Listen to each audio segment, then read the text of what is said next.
93.2 Island-wide. Good evening. This is Dunia De Silva for Gold FM, bringing you your news roundup.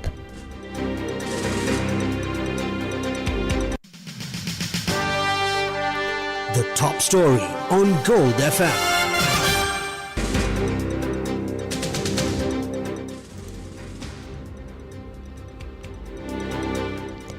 Trade unions at the Ceylon Petroleum Corporation claim that all private fuel supply companies in Sri Lanka currently restrict diesel distribution. Speaking at a press conference held in Colombo, the union's General Secretary Bandula Saman Kumar stated that private suppliers limited the release of diesel stocks. Responding to the claims, CPC Managing Director Mayuranitha Kumarage told the media that CPC currently holds sufficient fuel stocks to last until the end of the month. He added that discussions would be held with relevant companies regarding the reports that diesel orders had been restricted. Meanwhile, Lanka IOC stated it remains committed to ensuring Sri Lanka's energy security and maintaining an uninterrupted fuel supply. Managing Director K. Raghu said the company, together with the government, is making every effort to maintain a steady supply of fuel across the country.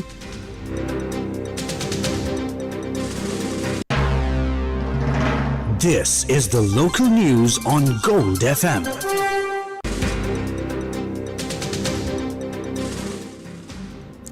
Opposition leader Sajid Premadasa said that the Norachale power plant generated only 680 megawatts yesterday, falling short of the required 810 megawatt capacity. Premadasa attributed the 130 megawatt deficit to the use of low-quality coal in the plant's 3 generating units.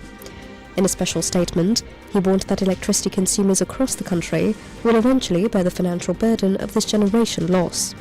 The opposition leader emphasized that the shortfall impacts the national grid and highlighted ongoing concerns regarding fuel procurement for the power sector. Does international law exist in today's context? That is the question that MP Namal Rajapaksa posed during the India Today Conclave 2026. This was when he was asked about what his opinion was of the torpedoing of the Iranian ship, the Iristina.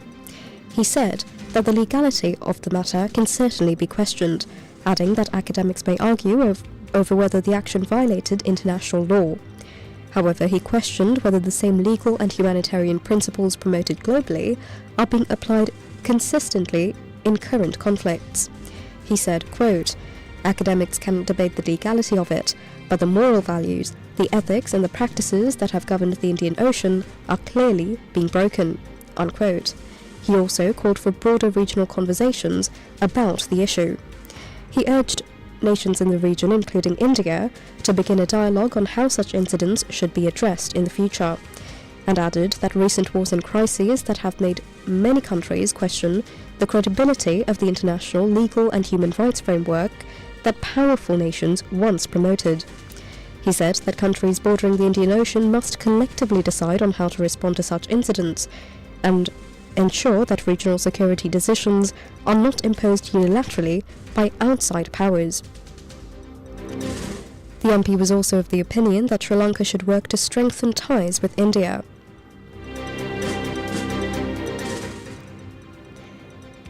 The Ministry of Women and Child Affairs warns against online classes for children aged 3 to 5, stating that excessive screen time at this age hinders the development of vital social skills.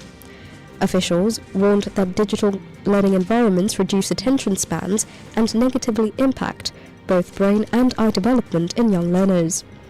The directive urges parents and educators to prioritize physical interaction and traditional learning methods over digital platforms for early childhood education. The Department of Meteorology warned that the heat index, reflecting the temperature felt on the human body, is expected to rise to a caution level across several regions. High temperatures are expected to affect the western, Samarakamua, southern and northwestern provinces, alongside the Monaragala, Mana, Anuradhapura and Vaunia districts. Now for some news in brief.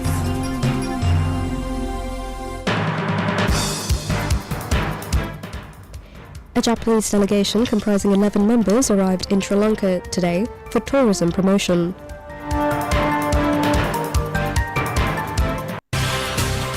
The business news on Gold FM.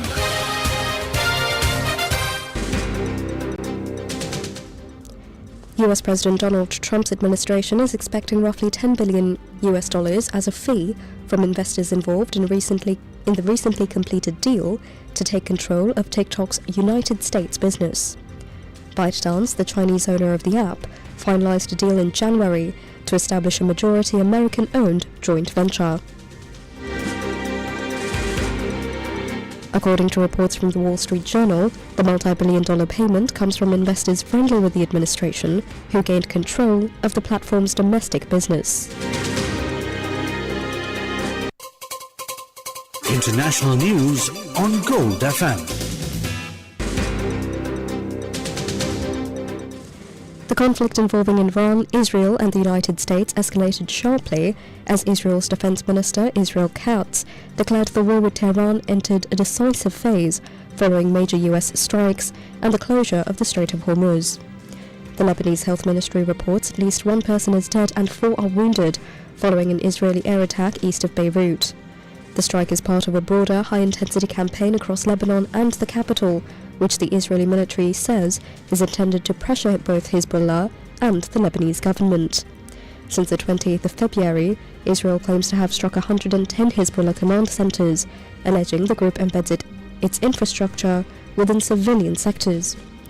In a televised statement, Minister Israel Katz praised US President Donald Trump and Israeli Prime Minister Benjamin Netanyahu for leading the struggle against Iran.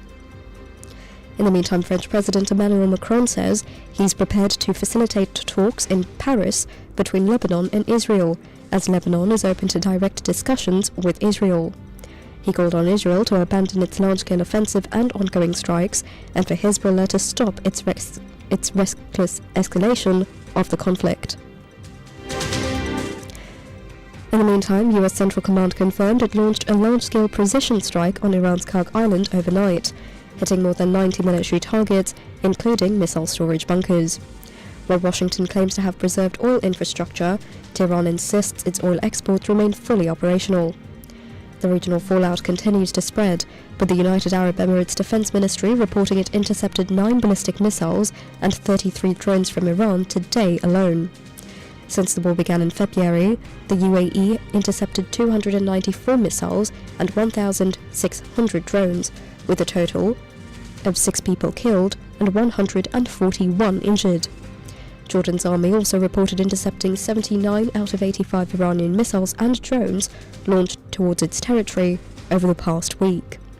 Amid this escalating conflict, Palestinian militant group Hamas called on Iran to not target neighboring countries, while reaffirming Tehran's right to respond to US-Israeli attacks. This is the first time the group has publicly commented on Iranian policies.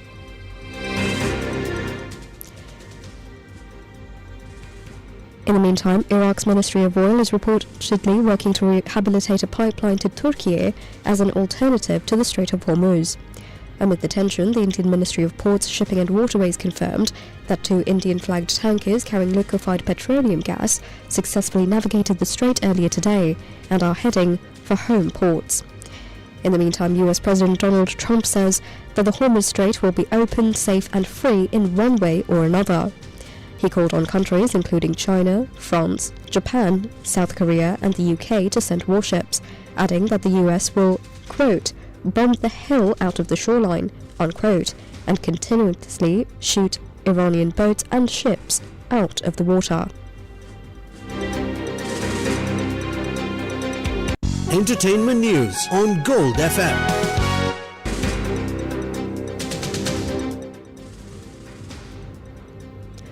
Country music icon Dolly Parton returned to the spotlight yesterday to deliver the keynote address at the 41st season opening of her Dollywood theme park. The 80-year-old singer previously postponed her Las Vegas residency and cancelled several appearances in September 2025 due to ongoing health struggles and grief. Parton explained that the death of her husband Carl Dean in March 2025 left her worn down and in need of spiritual and emotional recovery.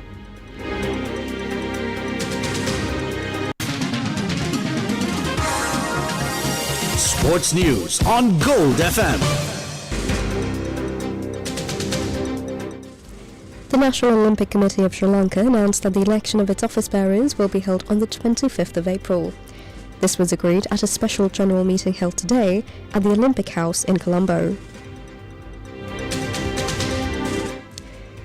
In the Dialogue Schools Under-19 Rugby Knockouts 2026 pre-quarterfinals, Isipadana College dominated Science College with a clinical 41-8 win at Royal Grounds, while St Joseph's College narrowly edged past Kingswood College 2017 in a thriller at Havelock Park. That's it for now. This is Dulia De Silva for Gold FM.